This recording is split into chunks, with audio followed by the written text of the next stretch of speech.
Buenas tardes, mi nombre es Gonzalo Alejandro y hoy le voy a hablar sobre iluminación laboral.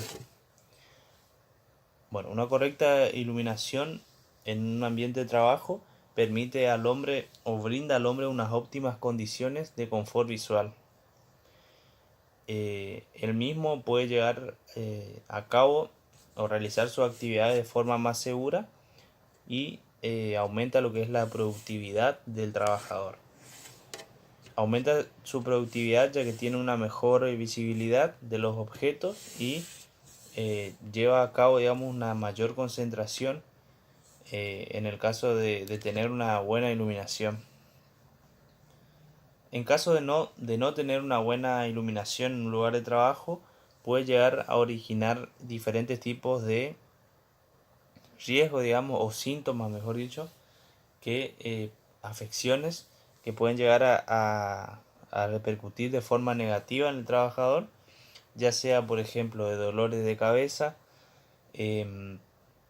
fatiga visual, falta de concentración, y derivado de la falta de concentración se pueden llegar a originar accidentes. Bueno, la clasificación de iluminación tenemos de forma directa, semi-indirecta, repartición uniforme, semi-indirecto y indirecto. La clasificación de iluminación directa, se puede decir que con este tipo de iluminación todo el flujo se dirige, digamos, directamente a la zona que se desea iluminar. En la práctica no se puede obtener una iluminación totalmente directa, dado que siempre el componente indirecto procedente de la reflexión de la luz, o sea, la luz siempre refleja, digamos, más lo que son las paredes y en el techo de la sala o del lugar donde se origina, digamos, esta iluminación. La iluminación semi-indirecta, igual que en el primer caso, se dirige en la zona que deseamos iluminar, pero digamos una pequeña parte se envía hacia los techos y la pared con el fin, digamos, de obtener cierta iluminación indirecta.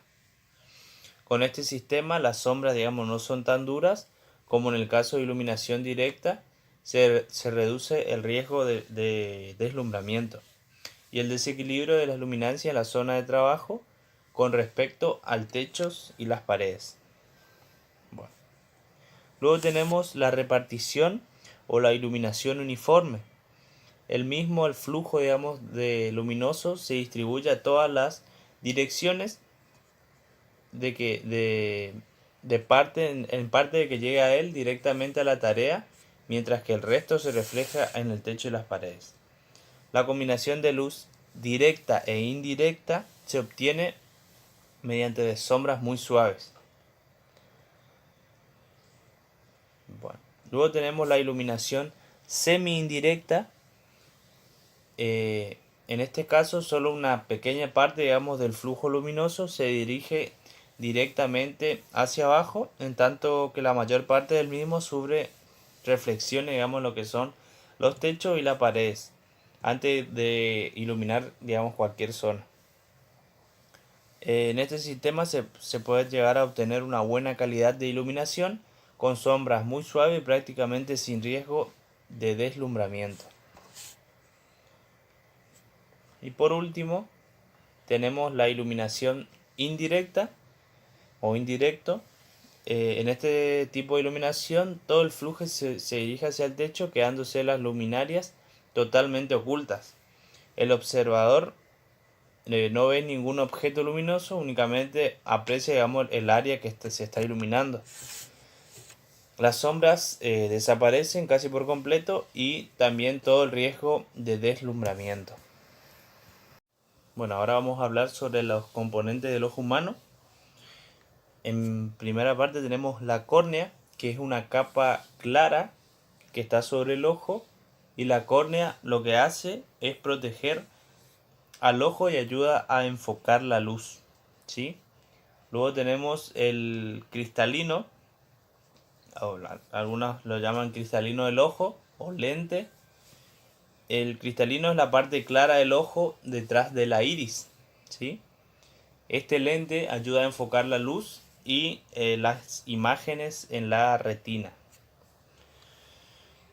Luego tenemos, como dice en la imagen, humor vítreo, o bien también se puede decir gel vítreo.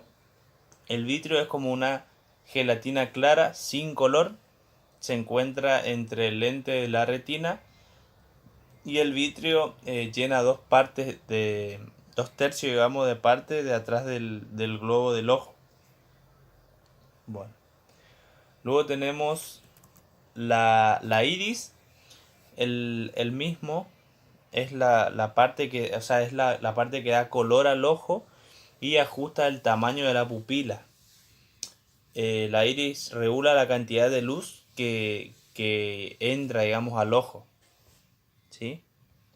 La mácula. La mácula es eh, una zona sensible, digamos, de la retina, y es responsable de la visión central, y también ayuda a ver los detalles más pequeños, digamos, que se puede llegar a encontrar en algún lugar. Nervio óptico. El nervio óptico es sensorial, digamos, el más grande del ojo, y este nervio, digamos, es el que manda el impulso visual desde la retina hasta el cerebro. Pupila. La pupila es el agujero redondo en el centro, digamos, del iris, y la pupila achica o agranda dependiendo de la cantidad de luz que entre, digamos, al ojo. Y por último tenemos la retina, que es el tejido en la parte de detrás del ojo, y la retina es sensible, digamos, a la luz, ya que convierte los impulsos eléctricos. Luego estos impulsos son enviados al cerebro a través de el nervio óptico. Bueno, ahora voy a hablar sobre los factores los factores que intervienen en la percepción visual. En primer lugar tenemos la acomodación. La acomodación es la capacidad que tiene, digamos, el ojo para ajustarse automáticamente a la capacidad, a las diferentes distancias de los objetos, ¿sí? Adaptación. La adaptación tiene la capacidad de ajustarse automáticamente a los diferentes niveles de iluminación. Para eso la pupila, digamos, adapta su tamaño al nivel de iluminación que existe en el lugar. Luego tenemos el campo, agudeza visual. La agudeza visual es la capacidad que tiene de reconocer los detalles pequeños con aumento de iluminación, y disminuye con la edad, digamos. Cuando más viejo, digamos, va disminuyendo, es la agudeza visual. Luego tenemos el contraste, que permite disminuir el esfuerzo visual y, o sea, da lo que es el brillo o el color, digamos, del ojo.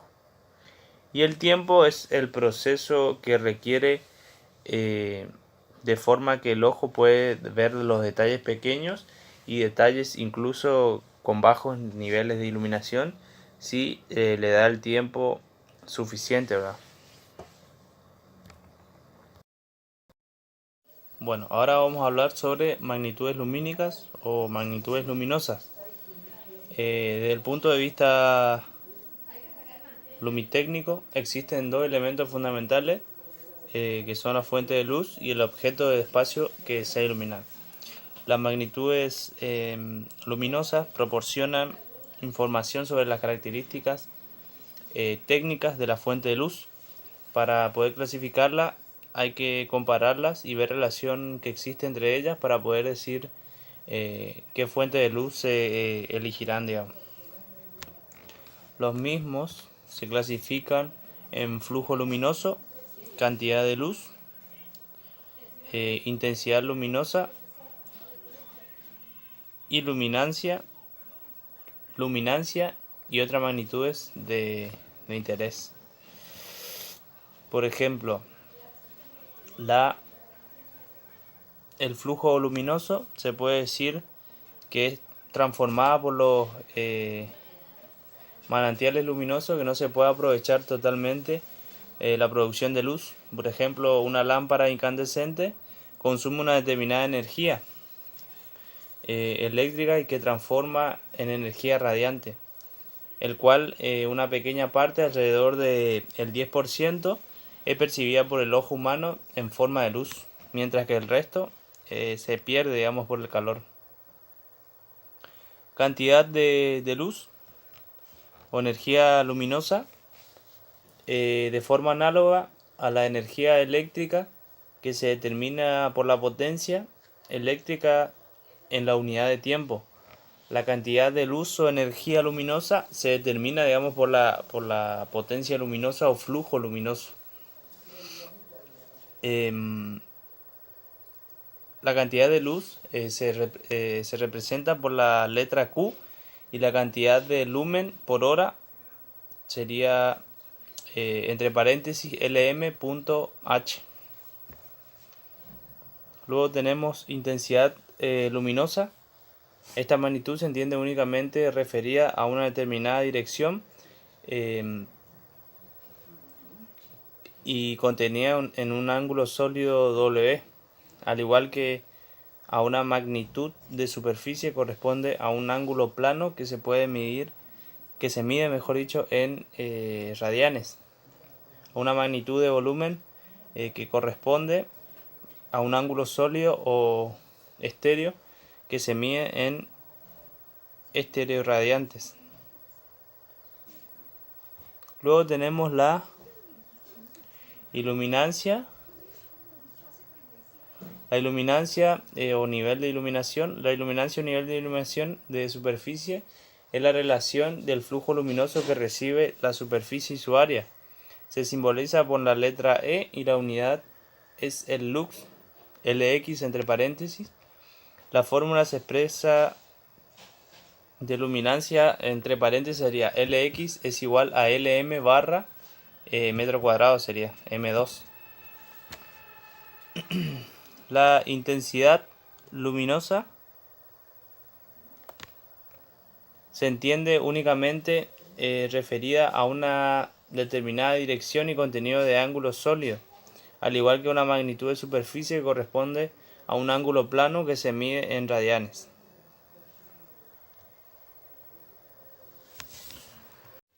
Bueno, ahora vamos a hablar sobre el instrumento de medición luxómetro. El mismo es un dispositivo que nos permite conocer cuánta luz o luminosidad hay o se encuentra en un lugar de trabajo con la luz que aparece en el ojo humano. Un lux es equivalente a la energía producida por la fuente de luz para el ojo humano. El funcionamiento de un luxómetro depende de fotovoltaicas, circuito integrado que al recibir una cierta cantidad de luz son capaces de transformarla en electricidad. En función a la intensidad de la electricidad se conoce la cantidad de lux. Los luxómetros pueden tener distintas escalas en función a la cantidad de luz que se quiera medir. Para tener una precisión más exacta, el caso de la luminosidad en caso de que la luminosidad sea más fuerte o débil. ¿Cómo usar un luxómetro?